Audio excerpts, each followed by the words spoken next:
بسم الله الرحمن الرحيم.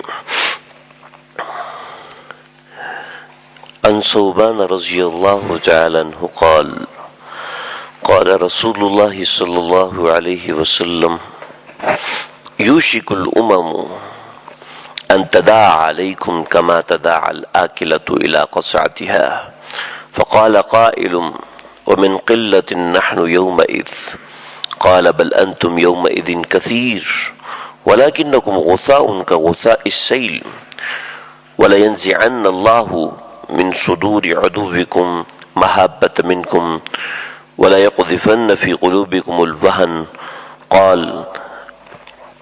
قال قائل يا رسول الله وما الوهن قال حب الدنيا وكراهية الموت رواہ ابو داؤد.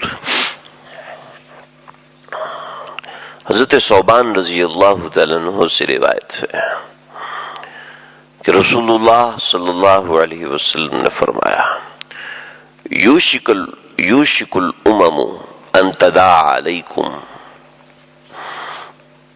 تمہارے اوپر کفر کی کئی امتیں یکجاں ہو کر تمہارے اوپر حملہ کریں گی. کما تداعى الآکلۃ الی قصعتها، جس طرح کھانا کھانے والی جماعت کھانا کھانے کے اوپر اکٹھی ہوتی ہے.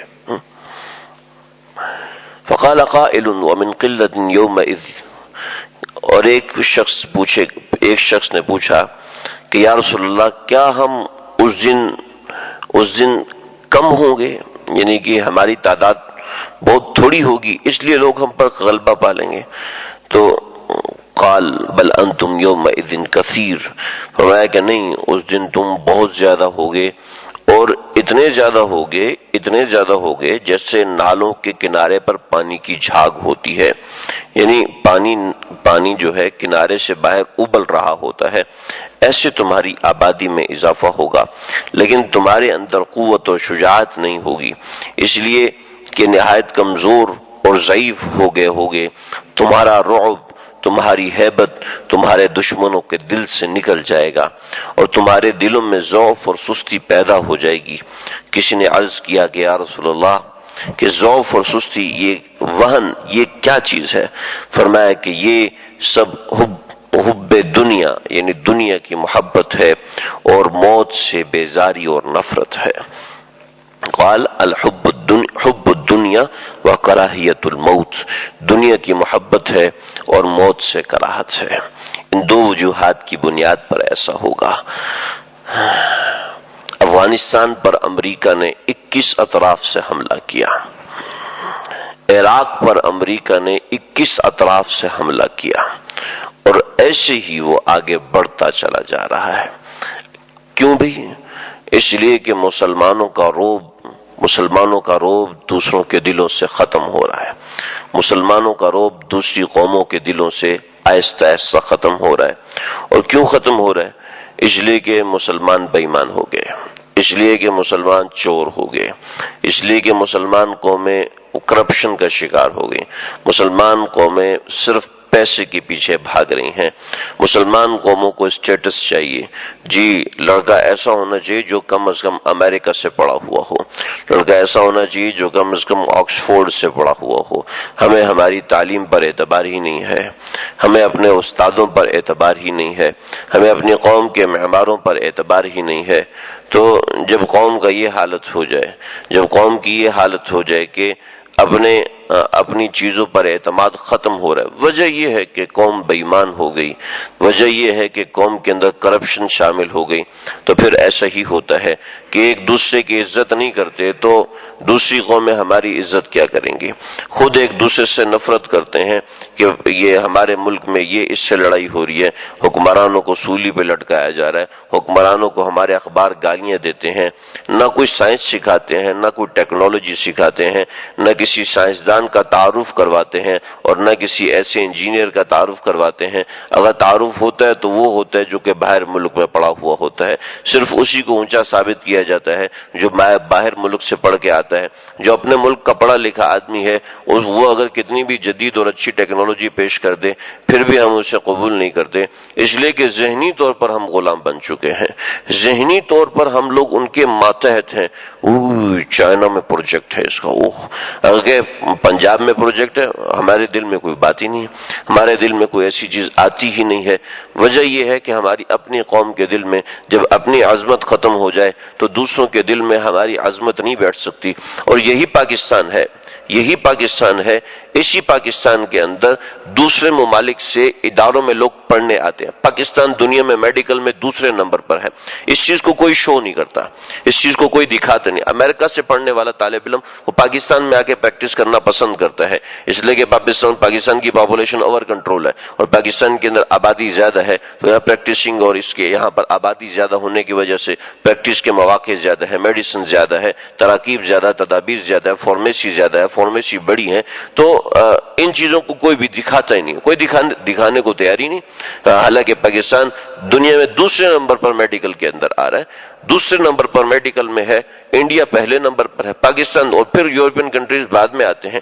لیکن چونکہ ہماری نظر میں ہمارے ملک کی ویلیو نہیں ہے، ہماری نظر میں ہمارے ملک کی وقت نہیں ہے، تو اس وجہ سے گرتا جا رہا. ہمارے پاکستانی مدارس کے اندر سے سن 2001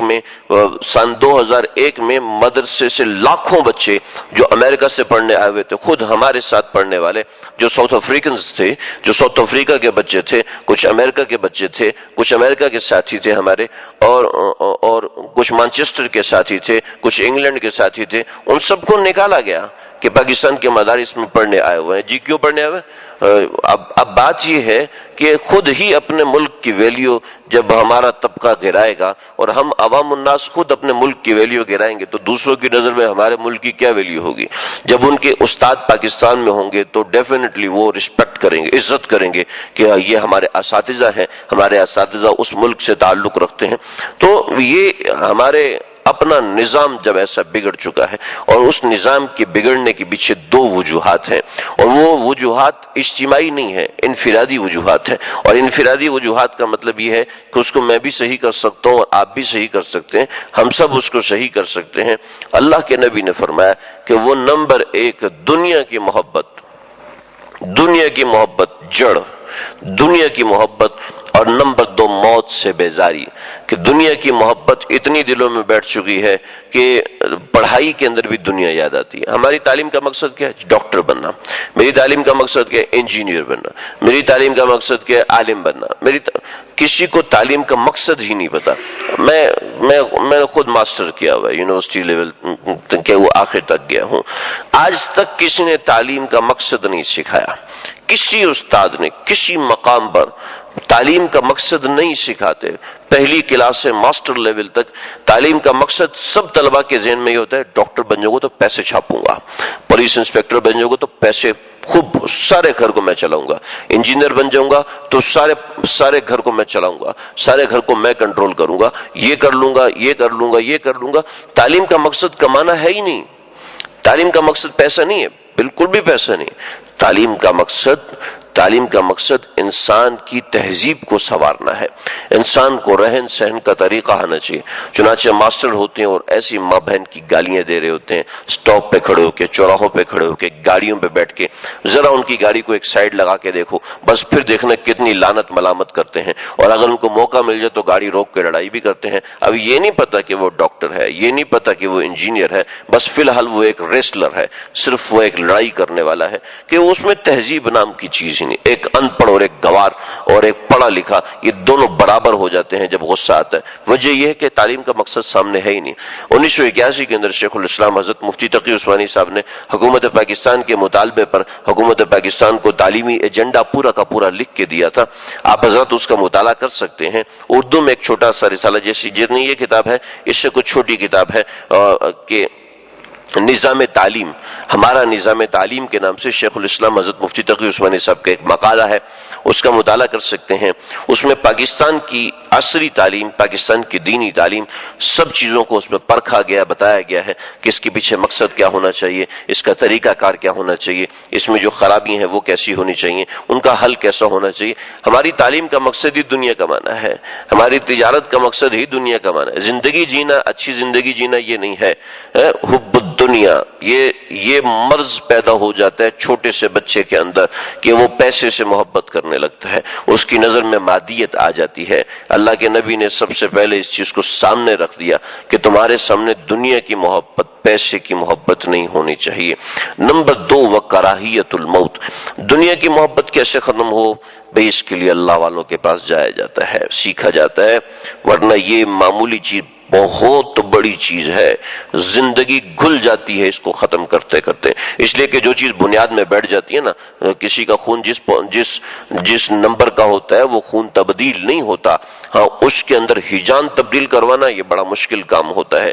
جو اس خون کی بنیاد میں چیز رکھ دی گئی ہے اس کو تبدیل کرنا بڑا مشکل ہوتا ہے، اللہ والوں کے پاس جایا جاتا ہے۔ نمبر 1۔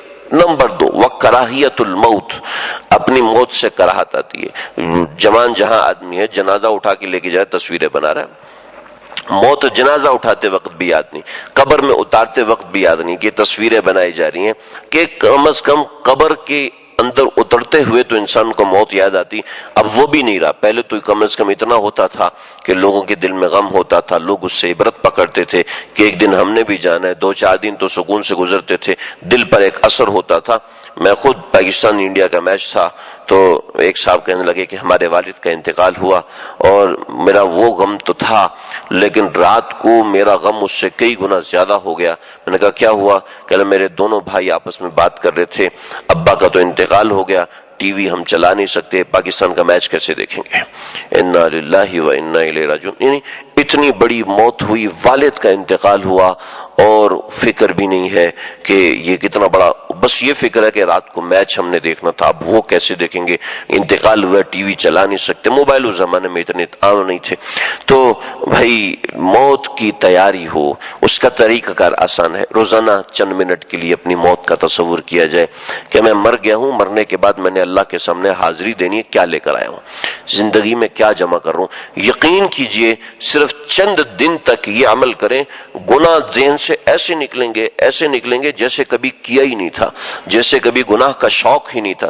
بہت لوگ کہتے ہیں جی ہم سے فلاں فلمیں دیکھنے کا، گندی فلمیں دیکھنے کا، یوٹیوب چھوڑنے کا، یہ گناہ ہم سے چھوٹتا ہی نہیں ہے، ہم کچھ بھی کر لیں، فلمیں دیکھنا، لڑکیوں سے دوستیاں لگانا، یہ ہم سے گناہ چھوٹتا ہی نہیں ہے۔